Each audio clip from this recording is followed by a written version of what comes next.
নমস্কার। আপনারা দেখছেন আপনাদের প্রিয় অনুষ্ঠান আড্ডা উইথ কবিতা। জোডিয়াক মিউজিক নিবেদিত এই অনুষ্ঠানটি আপনাদের খুব প্রিয় অনুষ্ঠান। আমরা জানি এই মুহূর্তে আপনারা হয়তো টেলিভিশনের পর্দার সামনে অপেক্ষা করছেন কবিতার সঙ্গে পথ চলার জন্য। তাই এই অতিমারি সময়েও যখন আমরা প্রায় অন্ধকারাচ্ছন্ন, ঠিক সেই সময় জোডিয়াক মিউজিক খুলে দিল মনের আলো। সেই আলোতে উদ্ভাসিত হয়ে আপনারা আমরা সকলে আসুন কবিতার সঙ্গে পথ চলি। আজকের এই অনুষ্ঠানে আমাদের সঙ্গে যিনি পথ চলবেন, অর্থাৎ যার কবিতার সঙ্গে আমরা পথ চলব, পদাঙ্ক অনুসরণ করব, তিনি আমাদের আবৃত্তি শিল্পী বন্ধু মীনাক্ষী ভট্টাচার্য। নমস্কার। আমরা চলে যাব আজকে শিল্পীর প্রথম কবিতায়, তারপরে থাকবো আলাপচারিতায় আমি আশিস দাশগুপ্ত, শিল্পী মীনাক্ষী ভট্টাচার্যের সঙ্গে। কবিতা দিয়ে শুরু হোক আজকের এই সুন্দর সকালের পথ চলা। প্রথম নিবেদন পথের বাঁধন, রবীন্দ্রনাথ ঠাকুর। পথ বেঁধে দিল বন্ধনহীন গ্রন্থি, আমরা দুজন চলতি হাওয়ার পন্থী।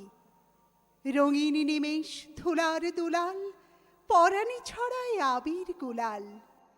অরুণা ওড়ায় বর্ষার মেঘে দিগঙ্গনার নৃত্য। হঠাৎ আলোর ঝলকানি লেগে ঝলমল করে চিত্ত।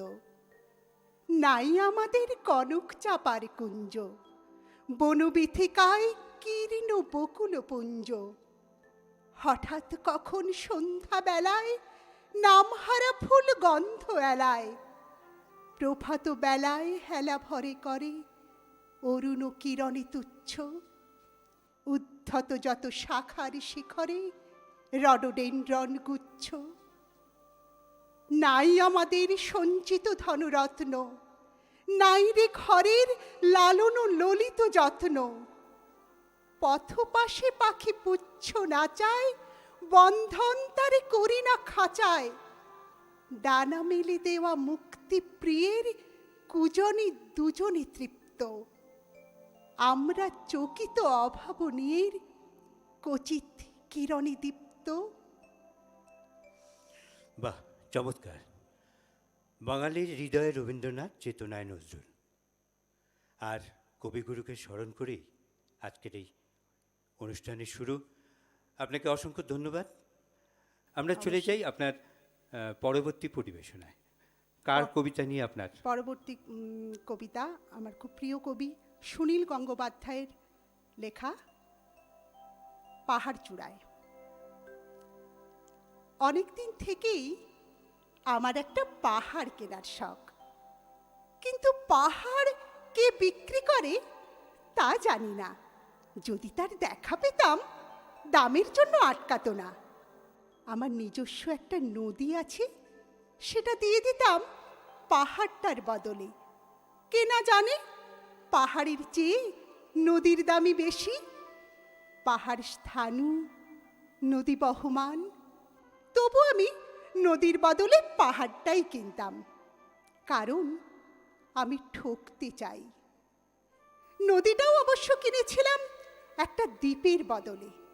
ছেলেবেলায় আমার বেশ ছোট্ট খাট্ট ছিমছাম একটা দ্বীপ ছিল, সেখানে অসংখ্য প্রজাপতি। শৈশবে দ্বীপটি ছিল বড় প্রিয়। আমার যৌবনে দ্বীপটি আমার কাছে মাপে ছোট লাগলো। প্রবহমান ছিপছিপে তন্বী নদীটি বেশ পছন্দ হলো আমার। বন্ধুরা বলল, ওইটুকু একটা দ্বীপের বিনিময়ে এত বড় একটা নদী পেয়েছিস, খুব জিতেছিস তো মাইরি। তখন জয়ের আনন্দে আমি বিহ্বল হতাম। তখন সত্যিই আমি ভালোবাসতাম নদীটিকে। নদী আমার অনেক প্রশ্নের উত্তর দিত, যেমন, বলো তো আজ সন্ধেবেলা বৃষ্টি হবে কিনা। সে বলতো, আজ এখানে দক্ষিণ গরম হাওয়া, শুধু একটি ছোট্ট দ্বীপে বৃষ্টি, সে কি প্রবল বৃষ্টি, যেন একটা উৎসব। আমি সেই দ্বীপে আর যেতে পারি না। সে জানতো, সবাই জানে, শৈশবে আর ফেরা যায় না। এখন আমি একটি পাহাড় কিনতে চাই। সেই পাহাড়ের পায়ের কাছে থাকবে গহন অরণ্য। আমি সেই অরণ্য পার হয়ে যাব, তারপর শুধু রুক্ষ কঠিন পাহাড়, একেবারে চূড়ায়, মাথার খুব কাছে আকাশ, নিচে বিপুলা পৃথিবী, চরাচরে তীব্র নির্জনতা। আমার কণ্ঠস্বর সেখানে কেউ শুনতে পাবে না। আমি ঈশ্বর মানি না, তিনি আমার মাথার কাছে ঝুঁকে দাঁড়াবেন না। আমি শুধু 10 দিককে উদ্দেশ্য করে বলবো, প্রত্যেক মানুষই অহংকারী। এখানে আমি একা, এখানে আমার কোনো অহংকার নেই। এখানে জয়ী হবার বদলে ক্ষমা চাইতে ভালো লাগে। হে 10 দিক, আমি কোনো দোষ করিনি, আমাকে ক্ষমা করো। বাহ! নমস্কার। সুনীল গঙ্গোপাধ্যায় আমাদের প্রত্যেকটি বাঙালি হৃদয়ে বোধহয় তিনি অন্তরের কথা বুঝতে পারতেন, উপলব্ধি করতে পারতেন, সেই জন্য এত অপূর্ব তার রচনা ছিল। আমরা পরে কি কবিতায় যাব? পরের কবিতা আম্রপালি, কবি মল্লিকা সেনগুপ্ত। অন্ধকারে কালো কাপড় পরে আম্রপালি পালিয়ে যায় বলিদ্বীপের খাজে। পেছনে তার সাংবাদিক, গুপ্তচর আর গণসভার লোলুপাততাই। ত্রস্ত চোখ, লাস্যতার আচ্ছাদিত বিষাদ কালো মেঘে। আম্রপালি বাঁচতে চায়, সমাজ চায় প্রমাণ লোভ হোক। সুনন্দিত কপালে তার সদ্য ক্ষত দাগ। ঢিল মেরেছে পুরুষ যারা প্রেমিক ছিল আগে। ঢিল মারছে গ্রামের মানুষেরা, নষ্ট মেয়ে মেরে তাড়াও। রব তুলেছে পঞ্চায়েত। আম্রপালি ঘুরে তাকায়, দেখে এরা সবাই রাতনাগর। ওই নন্দ, ওই যে শ্যাম, সব এরাই তাকে নামিয়েছিল চোরাবালির ফাঁদে। গণিকালয়, মিনাবাজার তৈরি করে কারা? প্রতি যুগে ইন্দ্র কেন উর্বশীর অধীশ্বর হন? আম্রপালি প্রশ্ন করে, প্রশ্ন মুছে যায়। অন্ধকারে সাদা কাপড় পরে আম্রপালি স্মরণ নেয় অমিতাভর পায়ে। আছড়ে পড়ে শান্তি চায়। পেছনে ছুটে আসে হাউস অব কমন্সের গুপ্তচর দল। হাসপাতালে আম্রপালি আরোগ্যের জন্য শুয়ে থাকে। তখনও তার চতুর্দিকে টেলিভিশন চোখ। প্রত্যুষের আগেই তাকে বিম্বিসার অস্বীকার করে। এই পুরুষ, এই প্রেমিক, বৈশালী সুনাগরিকগণ গণসভায় রায় দিয়েছে আম্রপালি পরম নারী, নিয়তি তার নগর নটি হওয়া। আম্রপালি পালিয়ে যায়, পেছনে তার সমাজ তাড়া করে। আম্রপালি বাঁচতে চায়, সমাজ চায় প্রমাণ লোভ হোক। নমস্কার। কবিতা কবিতা বোধহয় আরও সুন্দর হয়ে ওঠে আবহে। আজকে আমাদের সঙ্গে রয়েছেন আরেক শিল্পী বন্ধু, খুব গুণী মানুষ। কিবোর্ডে রয়েছেন আমাদের সঙ্গে শ্রী গৌতম চৌধুরী, যার হাতের স্পর্শে কবিতাগুলো প্রাণবন্ত হয়ে উঠছে। এই মুহূর্তে আমরা কার কবিতা শুনব? এরপরে স্বপ্নে দেখা ঘরদুয়ার। আমাদের সবারই মনে একটা সুন্দর ঘরের চিত্র থাকে, সেই রকমই একটা কবিতা, কবি নীরেন্দ্রনাথ চক্রবর্তী লেখা, স্বপ্নে দেখা ঘরদুয়ার। পুকুর, মরাই, সবজি বাগান, জংলা ডুরে শাড়ি, তার মানেই তো বাড়ি, তার মানেই তো প্রাণীর মধ্যে প্রাণ। নিকিয়ে নেওয়া উঠোনখানি রোদ্দুরে টান টান। ধান খুঁটে খায় চারটে চড়ুই দোলমঞ্চের পাশে। পায়রাগুলো ঘুরে বেড়ায় ঘাসে। বিড়ালটা আর মোড়া ভাঙছে। কুকুরটা কান খাড়া করে শুনছে, কথা বলছে কারা। পূবের সূর্য পশ্চিমে দেয় পাড়ি। দুপুর বেলায় ঘুমের থেকে জেগে উঠছে বাড়ি। লাঠির ডগায় পুটলি বাঁধা, অনেকটা পথ ঘুরে লোকটা যাচ্ছে দূরের থেকে দূরে। ওর চোখেও কি এমন একটা বাড়ির স্বপ্ন টানা? ওর মনেও কি গন্ধ ছড়ায় গোপন হাসনুহানা? ও বড় বউ, ডাকো, ওকে ডাকো, ওই যে লোকটা পার হয়ে যায় কাঁসাই নদীর সাঁকো। আমরা ছিলাম শিল্পী মীনাক্ষী ভট্টাচার্যের সঙ্গে। তার কণ্ঠে শুনলাম কিছু কবিতা। এই মুহূর্তে আমরা বিদায় নিচ্ছি মীনাক্ষী ভট্টাচার্যের কাছ থেকে। ফিরে আসব পরবর্তী শিল্পীকে নিয়ে আজকের এই সুন্দর অনুষ্ঠান আড্ডা উইথ কবিতা। আমরা আবার ফিরে এলাম আপনাদের সেই প্রিয় অনুষ্ঠান আড্ডা উইথ কবিতা। আর এই মুহূর্তে আমাদের সঙ্গে যে শিল্পী বন্ধু রয়েছেন, দ্যুতি দত্তগুপ্ত। প্রথমে আপনাকে আজকের এই অনুষ্ঠানে স্বাগত জানাই। নমস্কার। আপনি কবিতা নিয়ে চর্চা সেটা শুরু করেছেন কবে থেকে এবং কার হাত ধরে? অন্যান্য বাচ্চাদের তুলনায় আমি খুব তাড়াতাড়ি কথা বলতে শিখি। আর সেই জন্য মোটামুটি 2 বছর বয়স থেকেই আমার এই পথ চলা শুরু, এবং আমার শিক্ষক ছিলেন আমার কাকা। আমি শরদিন্দু বন্দ্যোপাধ্যায়ের একটি ছোট গল্প পরিবেশনা করছি। উনি তো ঐতিহাসিক, উনি তো ব্যোমকেশ গোত্র বা ব্যোমকেশ সমনিবাসের পুরো লেখাটাই ওনার লেখা, কিন্তু এটা ছাড়াও ওনার তো একটা আলাদা পরিচয় আছে যে উনি ছোট গল্প বা রম্য রচনাতেও উনি সমান সিদ্ধহস্ত ছিলেন। তো সেইখান থেকেই আমি একটি ছোট গল্প আপনাদের সামনে পরিবেশন করছি। দন্তরুচি। প্রেমের জন্য পাগল হইয়া যাইতে বড় কাহাকেও দেখা যায় না। ইতিহাসে একটি মাত্র পাকা নজির আছে। পারস্য দেশে মজনু লেয়লার জন্য দিওয়ানা হইয়া গিয়াছিল। আমি আরেকটি দৃষ্টান্ত জানি, তিনি বাংলাদেশের নীরদবাবু। বর্তমানে তিনি কাঁকেতে আছেন। নীরদবাবুর বয়স কত হইয়াছিল আমরা ঠিক জানি না, কিন্তু তাহাকে দেখিলে মনে হইত বড় জোর 40-42। বেশ মজবুত দেহ, মাথায় টাক পড়ে নাই। বিপত্নিক হইবার পর হইতে নিয়মিত ব্যায়াম করিতেন। সম্প্রতি তাহার দাঁতগুলি, বিজ্ঞান ও ডাক্তারি শাস্ত্রের এত উন্নতি হইয়াছে, কিন্তু দাঁতের কোনো ব্যায়াম আজ পর্যন্ত আবিষ্কৃত হয় নাই। ইহা বড়ই পরিতাপের বিষয়। কায়কল্পের তপস্বী বাবা মালবীয় মহাশয়ের দাঁতের কি ব্যবস্থা করিলেন জানিবার জন্য আমরা সকলেই উৎসুক আছি। প্রেমের সহিত দাঁতের সম্বন্ধ নাই, কোনো কোনো লেখক এরূপ মনে করেন।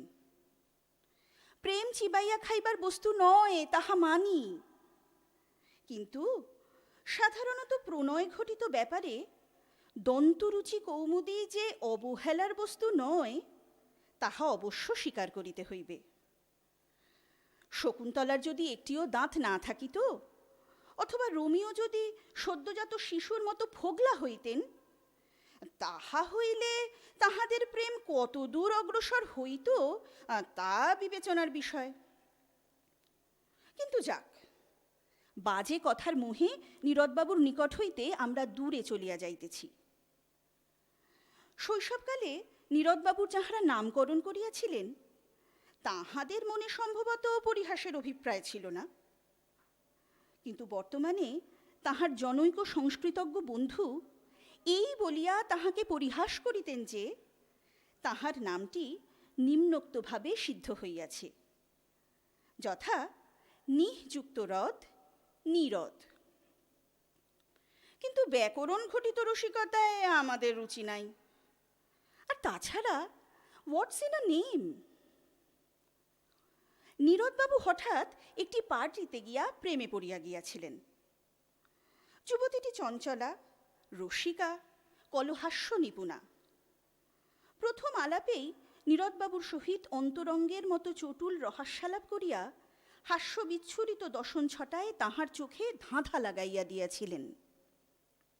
ফলে নীরদবাবুর বিপত্নিক হৃদয় কোটরে বহুকাল রুদ্ধ বাষ্প বয়লারের মতো তাহাকে ফাটাইয়া দিবার উপক্রম করিয়াছিল। কিন্তু তিনি বাং নিষ্পত্তি না করিয়া কেবল মুচকি মুচকি হাসিয়াছিলেন। এই আত্মনিগ্রহের ফলে তাহার মুখমণ্ডল আরক্ত হইয়া উঠিয়াছিল। ইহা হইতে কেহ যেন না মনে করেন যে নীরদবাবু অত্যন্ত লাজুক অথবা বাক্যবিন্যাসে অপটু। তাহা হইলে তাহার প্রতি ঘোর অবিচার করা হইবে। পরন্তু তিনি পরম উদ্যোগী পুরুষ। প্রথম দিনের ত্রুটি সংশোধন করবার জন্য উঠিয়া পড়িয়া লাগিয়া পড়িলেন। তাহার অন্তরে পুনরায় সপত্নীক হইবার বাসনা জাগরুক হইয়া উঠিল। নীরদবাবুর মনোহারিণী মহিলাটির নাম সুদতী দেবী। সম্ভবত নামটির কোনো মানে আছে, অভিধান দেখিলেই পাওয়া যাইবে। আজকাল অনেক মহিলারই নামের অর্থ জানিবার জন্য অভিধানের শরণাপন্ন হইতে হয়। কিন্তু হোয়াটস ইন আ নেম? উদ্যোগ আয়োজন সম্পূর্ণ করিয়া একদিন নীরদবাবু সুদতী দেবীর গৃহাভিমুখে যাত্রা করিলেন। প্রতিবেশীগণ মুগ্ধ বিস্ময়ে দেখিল তাহার মুখে শুভ্র মধুর হাসি ফুটিয়াছে। ক্রমে প্রণয় দানা বাঁধিতে আরম্ভ করিল। সুদতী দেবীর গৃহে নীরদবাবুর যাতায়াত নিত্য নৈমিত্তিক হইয়া উঠিল। যাতায়াতের কোনো বাধা নাই, কারণ শ্রীমতী সুদতী সম্পূর্ণ স্বাধীনা, কোনো একটি বালিকা বিদ্যালয়ের নৃত্য ও সঙ্গীতের শিক্ষয়িত্রী। ছাত্রীদিগকে নিয়মিত নৃত্য শিক্ষা দিবার ফলে শ্রীমতীর যৌবন অতিশয় দৃঢ় ও স্থায়ী হইয়া উঠিয়াছিল। মুখ সর্বদাই হাস্যবিম্বিত। তাহা দেখিয়া নীরদবাবুর দন্তগুলিও সানন্দে বিকশিত হইয়া থাকিত।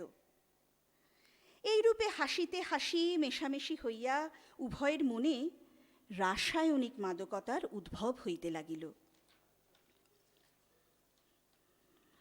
সত্যই প্রণয়ী ও প্রণয়িনীর হাসিতে অদ্ভুত মাদকতা আছে। কিন্তু কোথা হইতে এই মাদকতা জন্মগ্রহণ করে কেহ জানে না। হয়তো অশোকফুল্ল রক্তাধরে ইহার জন্ম, হয়তো কুন্দশুভ্র দন্তপংক্তিতে ইহার উদ্ভব, কে বলিতে পারে। হাসি তো প্রণয়ের প্রধান অভিব্যক্তি। দুইজনের মনের কথা হাসিতে ইঙ্গিতে দুইজনের কাছে প্রকাশ পাইল, অর্থাৎ দুইজনেই রাজি। দুইজনের প্রাণেই যৌবন জলতরঙ্গ, কে রোধ করিবে? হরে মুরারে। উভয়ই বিবাহ করিবার জন্য বদ্ধপরিকর। কিন্তু মনের কথা মুখ ফুটিয়া বলা দরকার, নচেৎ বিবাহ হইবে কি করিয়া?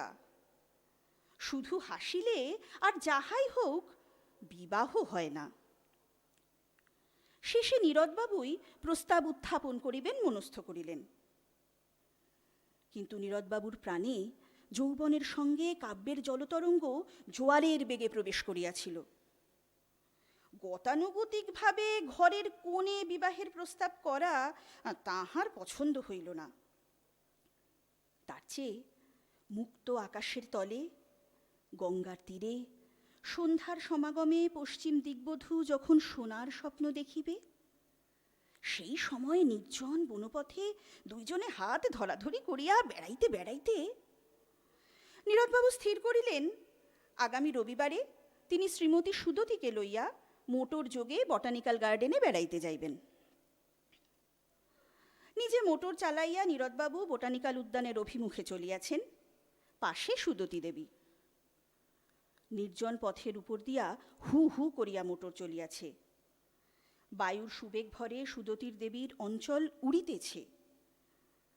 সোনালি অপরাহ্নে উন্মথিত পথের ধূলি যেন আবির হইয়া উঠিয়াছে। নীরদবাবুর প্রাণে দুরন্ত আবেগ উপস্থিত হইল। তিনি এক হাতে স্টিয়ারিং ধরিয়া সুদতির দিকে ফিরিলেন। গদগদ স্বরে বলিলেন, সুদতি, আমি বিপত্নিক। সুদতি সম্ভবত পূর্বেই এ সংবাদ সংগ্রহ করিয়াছিলেন। তিনি কেবল মৃদু মধুর হাস্য করিলেন। সন্ধ্যালোকে তাহার দাঁতগুলি ঝিকমিক করিয়া উঠিল। নীরদবাবু কিন্তু কথাটা বলিয়া ফেলিয়াই সন্ত্রস্ত হইয়া উঠিলেন। নির্জলা সত্য কথা কখনো এরূপ ক্ষেত্রে সুফলপ্রসূ হয় না।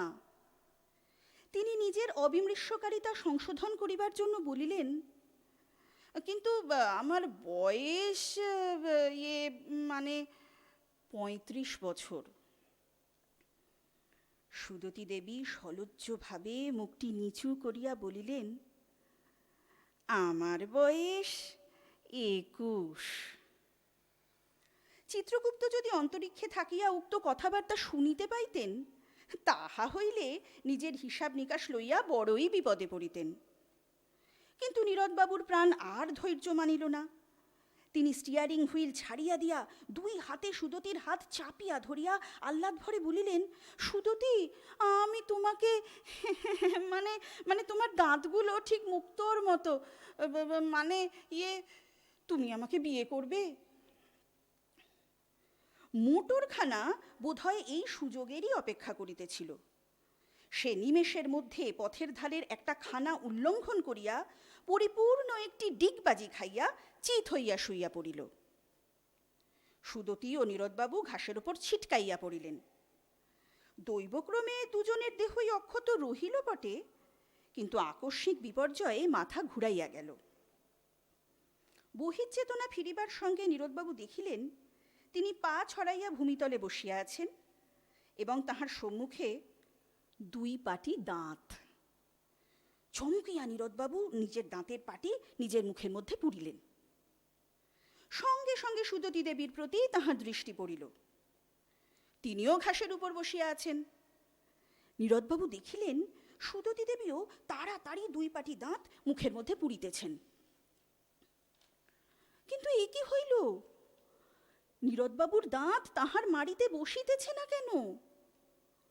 ওদিকে সুদতী দেবীরও সেই একই অবস্থা। তবে কি? হ্যাঁ, তাই বটে, দাঁত অদল বদল হইয়া গিয়াছে। মোটরের ঝাঁকানিতে উভয়েরই বাঁধানো দাঁত ছিটকাইয়া পড়িয়াছিল। হরে মুরারে! অপরাহ্ন ক্রমে নিবিড় হইয়া আসিতেছে। পশ্চিম দিগ্বধূ বোধহয় সোনার স্বপ্নই দেখিতেছেন। নীরদবাবু দাঁতের পাটির দিকে তাকাইয়া হাবলার মতো দন্তহীন হাসি হাসিতেছেন। নীরদবাবু যে পাগল হইয়া গিয়াছেন তাহা প্রতিবেশীরা ক্রমশ জানিতে পারিল। একদিন তাহারা দেখিল নীরদবাবু স্রেফ মাথায় হ্যাট ও পায়ে বুটজুতা পরিয়া খোলা ছাদে পায়চারি করিতেছেন এবং মাঝে মাঝে চিৎকার করিয়া উঠিতেছেন, ফোগলা ফোগলা ফোগলা, হি হি হি হি ফোগলা। শ্লীলতা রক্ষার খাতিরে পাড়ার বিবাহিত লোকেরা পুলিশে খবর দিল। তদ্বধি নীরদবাবু কাঁকেতে আছেন। নমস্কার। বাহ, একটা সুন্দর উপস্থাপনা। আজকের মতন আমরা এখানে একটু থেমে যাই, ফিরে আসবো আবারও পরবর্তী শিল্পীকে নিয়ে। নমস্কার। আমরা ফিরে এলাম আবার আপনাদের সেই প্রিয় অনুষ্ঠান আড্ডা উইথ কবিতা। জোডিয়াক মিউজিক নিবেদিত এই মনোজ্ঞ অনুষ্ঠানটি আপনাদের জন্য। আর এই মুহূর্তে আমাদের সঙ্গে রয়েছেন আবৃত্তি শিল্পী বন্ধু অমৃতা ভট্টাচার্য। অমৃতা একজন আবৃত্তি শিল্পী, সঞ্চালিকা, আবার নৃত্যশিল্পীও। অমৃতার কবিতা দিয়েই শুরু করি আমাদের পরবর্তী পর্যায়ের অনুষ্ঠান। বেশ, আমি শুরু করছি। কিছুদিন আগেই আমরা বিদ্যাসাগরের ১৫০ জন্মোৎসব পালন করেছি। তাকে স্মরণ করেই আমার আজকের আবৃত্তির পথ চলা। এক যে ছিল বিদ্যাসাগর, কবি পণ্ডিন্দু পত্রী। এক যে ছিল বিদ্যাসাগর, ভীষণ বাজে লোক। বলতো কিনা বিধবাদের আবার বিয়ে হোক। এক যে ছিল বিদ্যাসাগর, দেখতে এলে বেলে, চাইতো কিনা লেখাপড়া শিক্ষক মেয়ে ছেলে। এক যে ছিল বিদ্যাসাগর, দেমাকধারী ধাত, সাহেব যদি জুতো দেখায় বদলা তৎক্ষণাৎ। এক যে ছিল বিদ্যাসাগর, বুদ্ধি শুদ্ধি কই, লিখেই চলে শিশু পাঠ্য বই। এক যে ছিল বিদ্যাসাগর, কপালে তার গেরো, ওষুধ দিয়ে বাঁচায় কিনা গরিব গুরবদেরও। এক যে ছিল বিদ্যাসাগর, মগজটা কি ফাঁকা, যে যেখানে বিপন্ন তার যোগানো চাই টাকা। এক যে ছিল বিদ্যাসাগর। সত্যি আমরা বাঙালিরা গর্বিত, সত্যি এক যে ছিল বিদ্যাসাগর। আমরা পরবর্তী নিবেদনে চলে যাব। কবি নির্মলেন্দু গুণের কবিতা মানুষ। আমি হয়তো মানুষ নই, মানুষগুলো অন্য রকম, হাঁটতে পারে, বসতে পারে, এ ঘর থেকে ও ঘরে যায়। মানুষগুলো অন্য রকম, সাপে কাটলে দৌড়ে পালায়। আমি হয়তো মানুষ নই, সারাটা দিন দাঁড়িয়ে থাকি, গাছের মতো দাঁড়িয়ে থাকি। সাপে কাটলে টের পাই না, সিনেমা দেখে গান গাই না, অনেক দিন বরফ মাখা জল খাই না। কি করে তাও বেঁচে থাকছি, ছবি আঁকছি। সকালবেলা দুপুরবেলা অবাক করে, সারাটা দিন বেঁচেই আছি আমার মতো, অবাক লাগে। আমি হয়তো মানুষ নই, মানুষ হলে জুতো থাকতো, বাড়ি থাকতো, ঘর থাকতো, রাত্রিবেলায় ঘরের মধ্যে নারী থাকতো, পেটের পটে আমার কালো শিশু আঁকতো। আমি হয়তো মানুষ নই, মানুষ হলে আকাশ দেখে হাসবো কেন? মানুষগুলো অন্য রকম, হাত থাকবে, নাক থাকবে, তোমার মতো চোখ থাকবে, কি সুন্দর নিখিল মাখা চোখ থাকবে। ভালোবাসার কথা দিলেই কথা রাখবে। মানুষ হলে উড়োর মধ্যে দাগ থাকতো, চোখের মধ্যে অভিমানের রাগ থাকতো, বাবা থাকতো, বোন থাকতো, ভালোবাসার লোক থাকতো, হঠাৎ করে মরে যাওয়ার ভয় থাকতো। আমি হয়তো মানুষ নই, মানুষ হলে তোমাকে নিয়ে কবিতা লেখা আর হতো না, তোমাকে ছাড়া সারাটা রাত বেঁচে থাকাটা আর হতো না। মানুষগুলো সাপে কাটলে দৌড়ে পালায়, অথচ আমি সাপ দেখলে এগিয়ে যাই, অবহেলার মানুষ ভেবে চাপটে ধরি। বাহ, একটা সুন্দর উপলব্ধি, অনুভূতি। আমি চলে যাচ্ছি আমার পরবর্তী নিবেদনে। আমার অত্যন্ত প্রিয় একটি কবিতা, কবি সুবোধ সরকারের আমি কৃষ্ণকলি মাহাতো। আমি কৃষ্ণকলি মাহাতো, MA PhD। আমার গা অমাবস্যা, আমার চুল মেষপালকের ফাল্গুন, আমার পিঠ সাঁওতাল পরগনা, আমার দুটো থাই, একটা বাঁকুড়া, একটা পুরুলিয়া।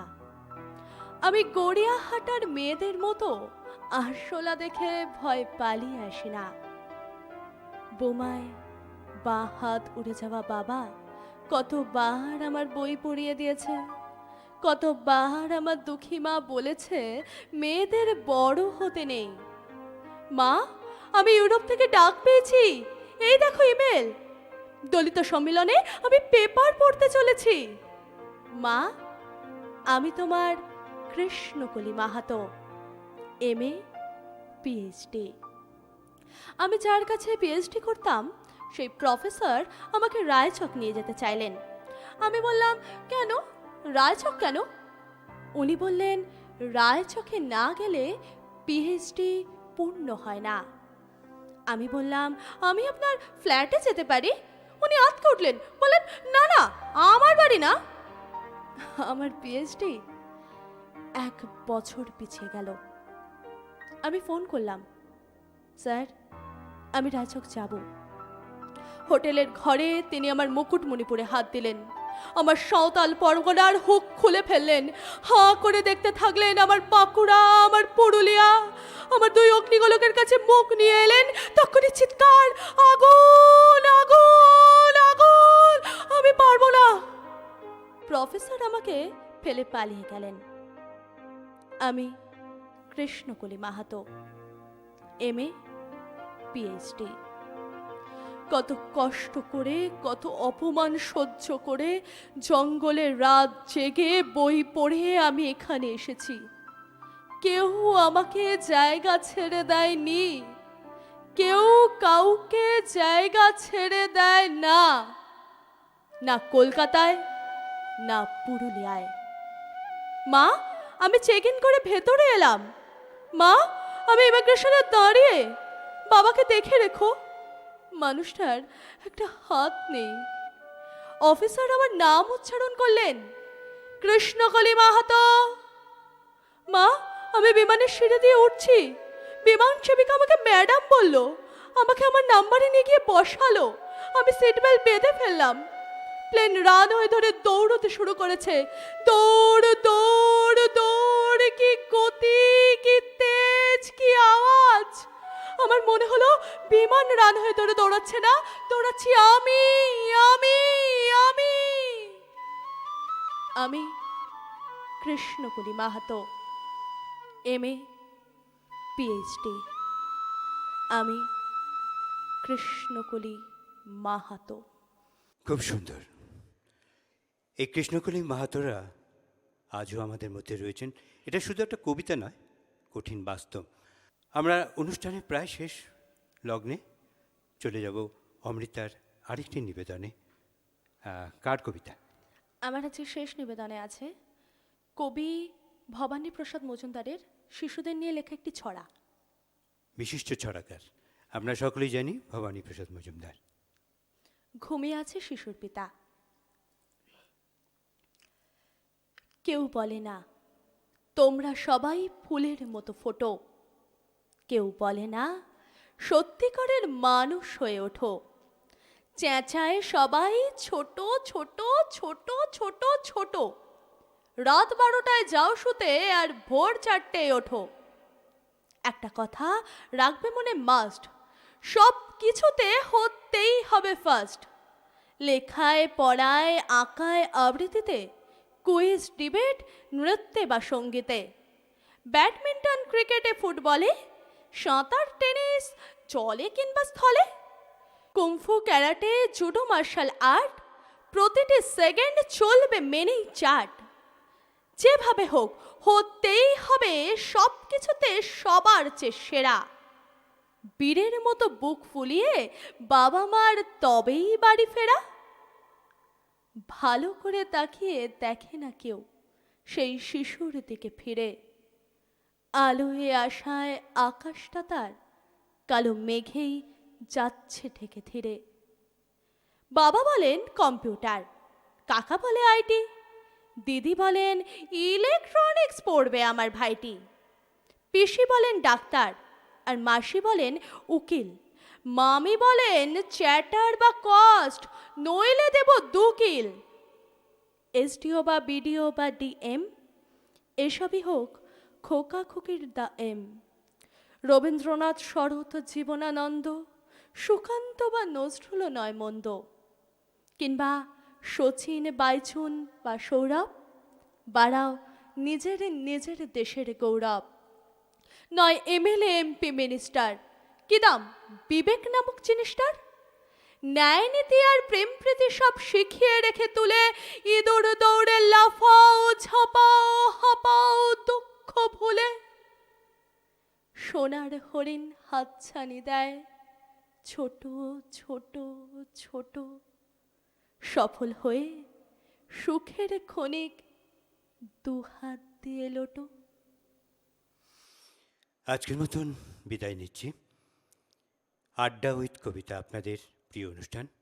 আবার আমরা ফিরে আসব এরকমই কবিতার ডালি নিয়ে কোনো এক সকালে। ভালো থাকবেন, নমস্কার।